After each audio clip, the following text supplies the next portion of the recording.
Assalamualaikum warahmatullahi wabarakatuh. Di pembahasan video kali ini, kami akan membahas tentang konsep pemikiran ekonomi mazhab Austria. Kami dari kelompok 7 yang beranggotakan Ari Novi Bimantari dengan NIM 037 dan Okta Emilia Sabita dengan NIM 051. Video ini dibuat untuk memenuhi tugas mata kuliah sejarah pemikiran ekonomi yang mana diampu oleh Bapak Albrian Vicky Prakoso, SPD MPD. Di tahun 1870-an telah terjadi pergeseran dalam teori pembangunan ekonomi. Pergeseran ini disebabkan oleh kemajuan teknologi dan peranannya begitu dominan dalam pencarian dan penemuan sumber produksi baru, serta kemampuannya dalam mengembangkan lebih lanjut sumber-sumber produksi baru itu. Aliran teori pembangunan ekonomi baru ini kemudian dikenal sebagai mazhab teori pembangunan ekonomi neoklasik. Menurut Eroy Weintraub, keunggulan mazhab neoklasik terletak pada kemampuannya untuk merepresentasikan ekonomi secara matematis dan ilmiah, dan juga kemampuannya untuk memberikan indikasi-indikasi akan arah atau tindakan ekonomi yang harus diambil. Terdapat 3 mazhab yang berkembang dalam pemikiran aliran neoklasik. Yang pertama, dalam mazhab Austria, 2 mazhab Lausanne, dan 3 mazhab Cambrai. Dalam pembahasan video kali ini, kita akan membahas mengenai konsep pemikiran mazhab Austria. Mazhab Austria adalah kelompok pemikir ekonomi yang berasal dari University of Vienna, Austria, yang mendukung dan memakai konsep marginal. Vienna menarik banyak musisi, ilmuwan, filsuf, dan ekonom besar yang kreatif.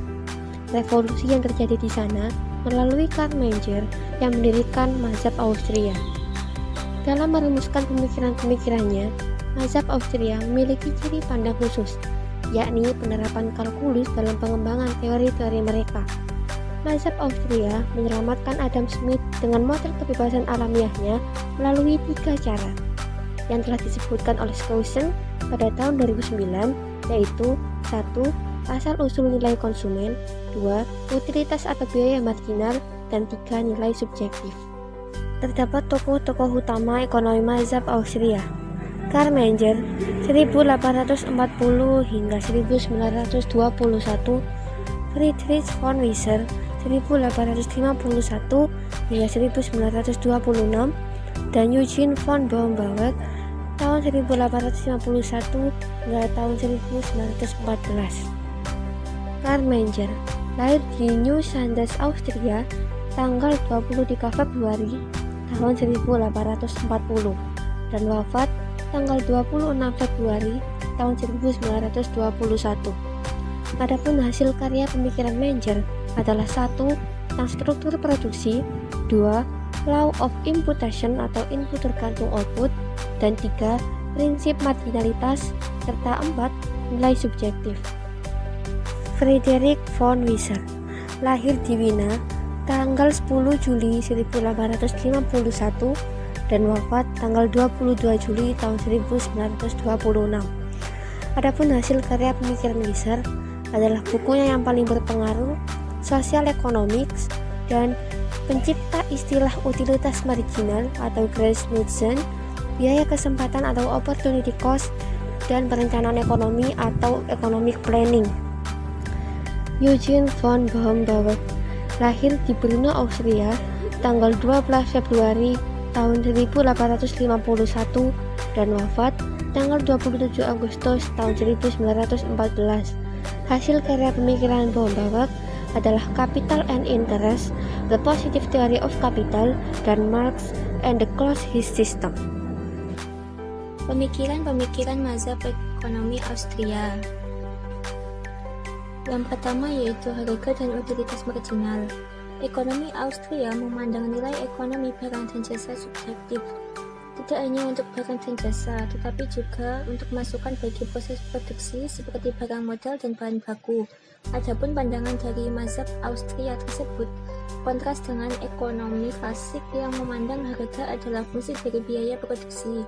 Selain itu, mazhab Austria juga memandang ketika jumlah barang meningkat, subjektivitas setiap barang tambahan menurun. Konsep inilah yang menjadi landasan utilitas marginal yang semakin berkurang. Yang kedua adalah metodologi. Mazhab Austria adalah mazhab ekonomi yang didasarkan pada konsep individualisme metodologis. Artinya, fenomena sosial tercipta berkat motivasi dan tindakan seseorang. Untuk yang ketiga yaitu biaya peluang. Biaya peluang merupakan alternatif berikutnya yang seseorang korbankan ketika mengambil sebuah pilihan dan keputusan. Individu menggunakan penilaian subjektivitas untuk setiap pilihan aktivitas ekonomi, yang mana hal tersebut digunakan baik dalam konsumsi maupun produksi. Yang keempat yaitu suku bunga dan harga modal. Eugene von Bauer, salah satu tokoh utama mazhab Austria, mengembangkan gagasan ekonomi Austria tentang suku bunga, yang mana menurutnya preferensi waktu adalah faktor penentu suku bunga. Keputusan subjektif individu kapan mereka harus membelanjakan uang, apakah saat itu atau masa depan. Selanjutnya, dalam pemikiran von Bauer, ia menyatakan bahwa nilai produktivitas dari barang modal masa depan menentukan harga mereka. Oleh karena itu, untuk menghitung harga mereka saat ini, kita mendiskontokannya dengan tingkat bunga. Untuk yang terakhir yaitu inflasi. Ekonomi Austria menjelaskan fenomena inflasi akibat konsep utilitas marginal yang semakin berkurang ketika pasokan uang bertambah, nilainya semakin menurun. Baik, sekian dari kami. Kurang lebihnya kami mohon maaf. Wassalamualaikum warahmatullahi wabarakatuh.